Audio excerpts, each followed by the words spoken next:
Welcome to Wake Up Productive Week 10. This week we are going to talk about some very unusual and kind of weird stuff, but I found that this has been some of the most important work that I've ever done inside of myself to make myself very, very productive and to really manage my time and myself very well. This week we're going to talk about alignment, aligning ourselves so that all parts of us are focused in the same direction, so that we're congruent, as they say, so that one part of us isn't pulling one way and the other pulling the other, so that we're stopped and we can't get anything done.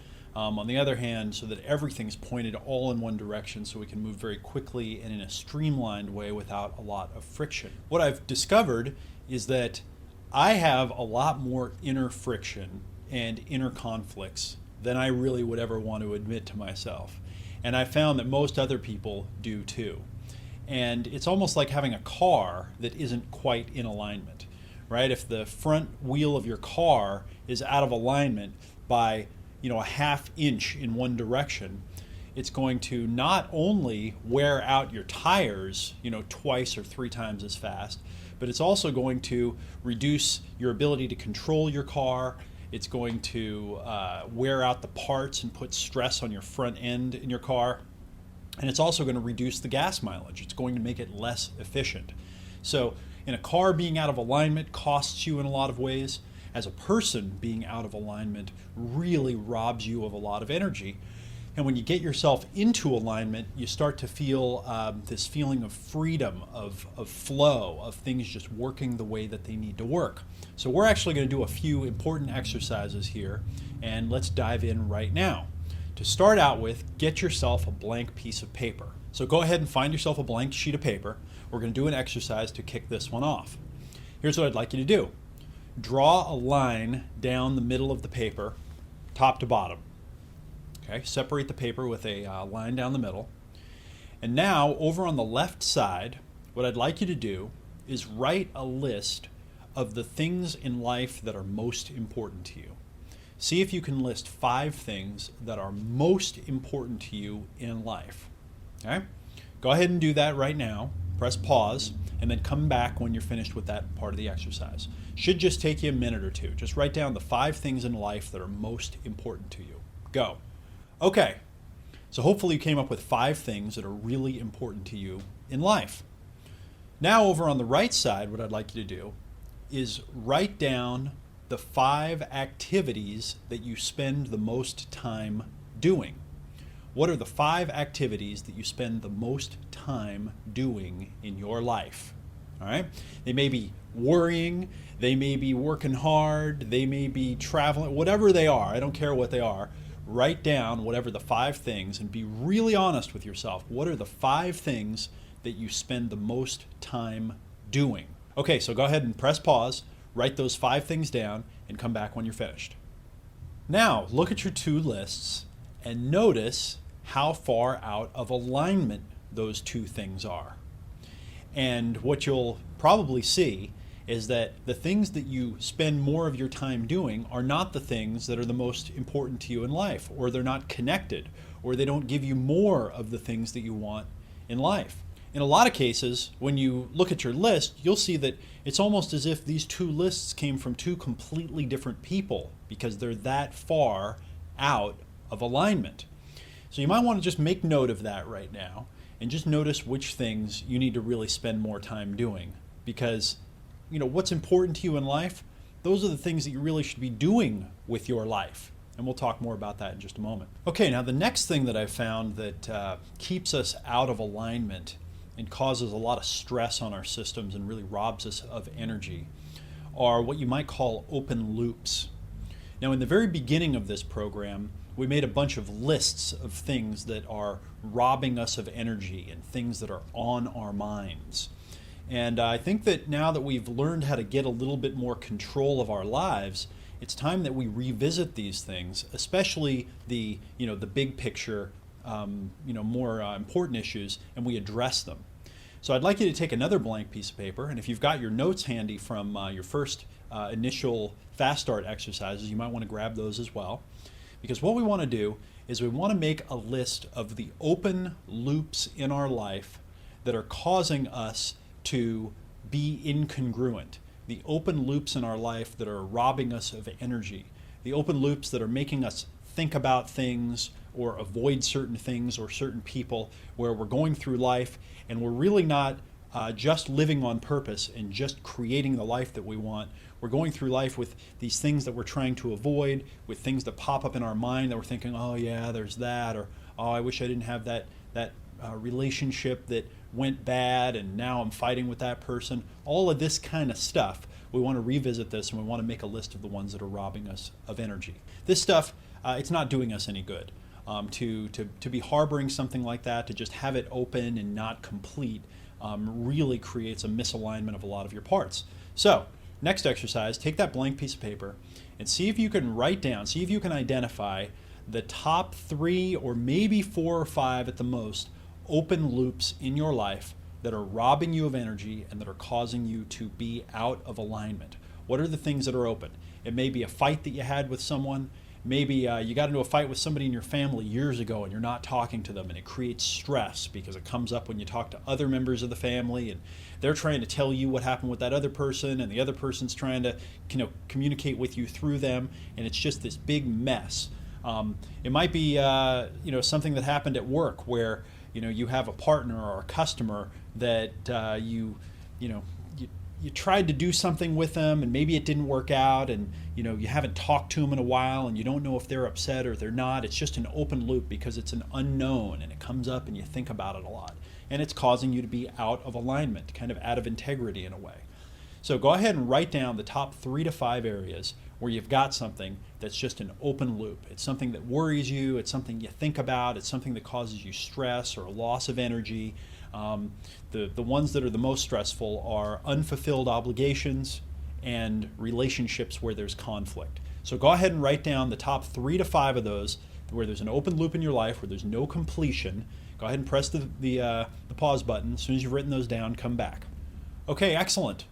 So just by writing those down and by thinking about it, you probably started to feel some tension inside. In fact, you probably didn't even want to think about it. As you were thinking about what to write down, there were probably things that came up where you said, you know what, I don't even want to write that one down because I don't want to address it. I don't want to deal with it. I'm too mad at that person, or they just screwed me too bad and I don't want to even think about fixing that. Or it's too painful to think about calling that person. I'm too embarrassed because I never called them back and I never followed up with them. That's okay. The more of those feelings that come up, the more on track you are and the more you really should write that particular item down. The next part of this exercise, we're going to figure out what we could do to close each of these loops. What could we do to close the loop? And by the way, if it's something that's relatively painful, where you have to really pull yourself and be the bigger person to reinitiate contact with someone, the better. And if it forces you to become the bigger person, to really reach deep down inside of yourself to find some strength and courage, and you've got to call someone up and say, you know what, I'm really sorry. I'm embarrassed. I was supposed to call you back.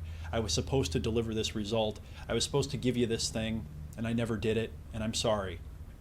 Or to call someone in your family and say, for the last 10 years, I've been making you wrong in my mind, and, I'm sorry. I'm sorry for all the times that I've thought bad of you and made you wrong.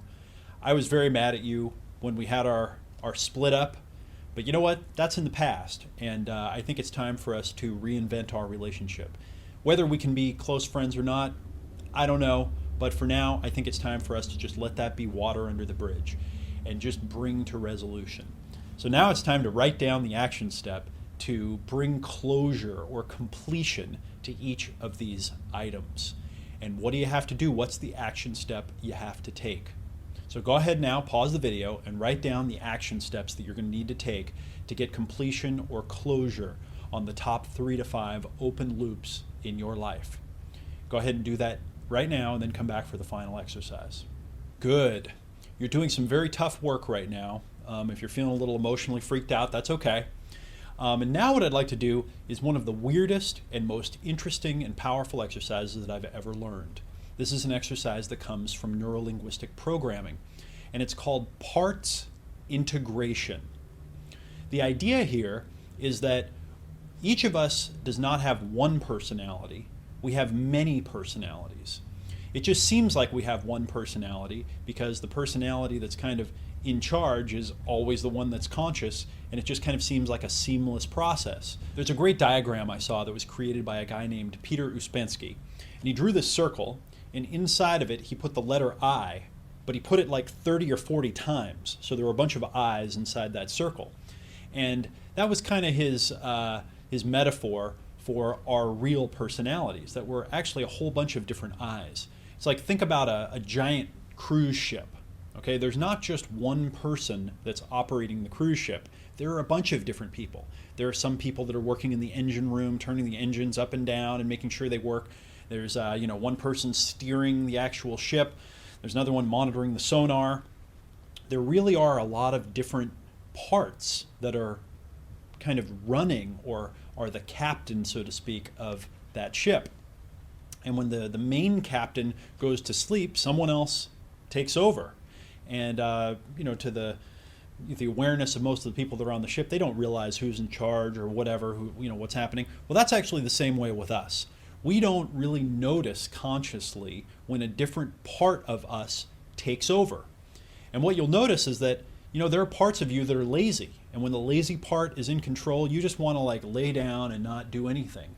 And there are parts of you that are motivated, and when a motivated part of you shows up, it wants to get things done and it wants to kick butt. And there are parts of you that are loving and affectionate, and when the loving and affectionate part of you is around, you just want to hug and cuddle and be close to people. And there are parts of you that are independent and want to be off by yourself, and when that part's around, you just want to be completely alone. These are really different parts, different personalities within your one personality, and we kind of shift back and forth between them. Well, what I've discovered is that most of us have two parts to our personality that are very prevalent. And these two parts are the one that wants to do things the way we've always done them, to play it safe, to stay in our comfort zone and not change. And the other one is the one that wants to take risks, that wants to try something different, that wants to change everything, that wants to throw away the old and get rid of it just for the sake of getting rid of it, just to try something new. And when these two parts of us conflict, we really get way out of alignment. So we're going to do a parts alignment exercise, a parts integration exercise with these two parts. And then what I'd like you to do is notice whenever you have inner conflict and use this parts integration exercise to align whatever those conflicting parts are. So here's how it works. Go ahead and close your eyes. What I'd like you to do is hold out your hands in front of you. If you're standing, you can just kind of hold your hands out like this. If you're sitting, get into a comfortable position. You might even put your two hands on your knees or on your legs like this. In your left hand, what I'd like you to imagine is that part of you that likes to play it safe, that likes to do things the way you've always done them, to stay in your comfort zone, to stick with what has habitually worked in the past. And you might even look down at that hand with your eyes closed. I know this is a little weird. Keep your eyes closed, but look down at that hand. And looking through your eyelids, try to imagine the color and the shape and the movement of that part of you. What color is it? What shape? What's the texture? And you'll notice that a shape will usually appear, or it might be a feeling or a temperature if you can't see a particular shape. Something will appear there that will represent that part of your personality. Good.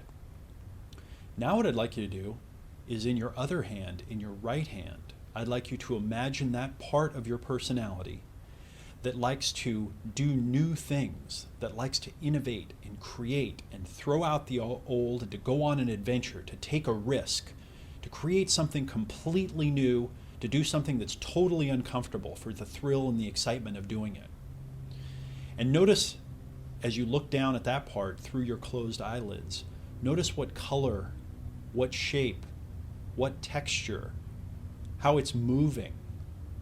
You might notice a temperature or a feeling that that part of you has as well. Good. And now what I'd like you to do is take these two parts of you that are in your two hands and bring them up close together to each other. You're going to be moving your hands closer and closer together, right in front of you. until you merge those two parts into one in your hands. See them merging together.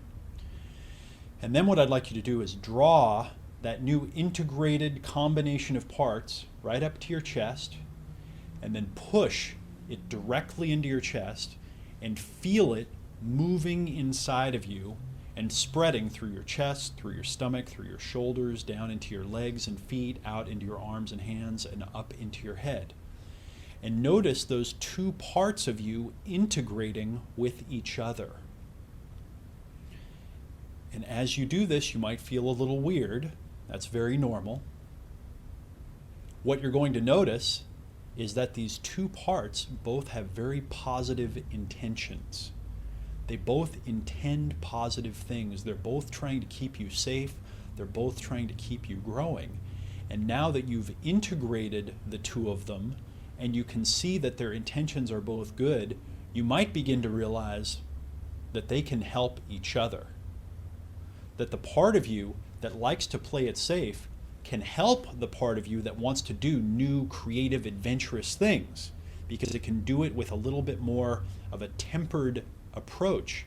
And you also might notice that the part of you that wants to play it safe and keep doing things the way you've always done them and not risk can actually be served and helped by the part of you that wants to change and wants to create and wants to throw out the old. These two parts of you can work together, and they can make a great team as long as you integrate and align them and honor and respect their intentions. Good. So now that you've done that, as soon as we're finished here, what I'd like you to do is write down your insights from the parts integration exercise. And you might want to go through it again. You can do it as often as you want. And you can do it with anytime you also feel a conflict inside of yourself. See if you can identify the two different parts of you. See if you can integrate them together. It's very important to notice the intention of both of them. Right? You got to see what their long-term big outcome intention is for you. Merge them into you. See how they can help each other. And you'll find that by doing that simple exercise, you'll get huge breakthroughs. Okay, good. So remember, this week, as you're doing your rituals, you want to keep paying attention to this information. You want to keep figuring out where you're out of alignment and how to get yourself back into alignment. You want to align the things you're doing with your bigger picture. You want to start out each day looking at what's important to you in life and then making sure that you invest your time proportionally relative to those things that you want. You want to figure out where you have open loops and start closing them. And when you close one of them, it takes great effort to close that loop, because sometimes it involves pain or embarrassment or courage. But notice how you feel. Notice how you feel like you're just, cutting a chain off of your body when you close one of those open loops. And then finally, use the parts integration exercise. Notice conflicting parts of you, integrate them, merge them. Notice the intentions that they both had, because both of them always had positive intentions. And then see how those two parts of you can help each other, how they can be merged together and how they can help each other to really create the outcomes that you want in your life. All right, good. So use those this week and come back next week, because actually the last two sessions help integrate all of this material together, and I think they're going to really help you get the results that you want in life. Talk to you soon.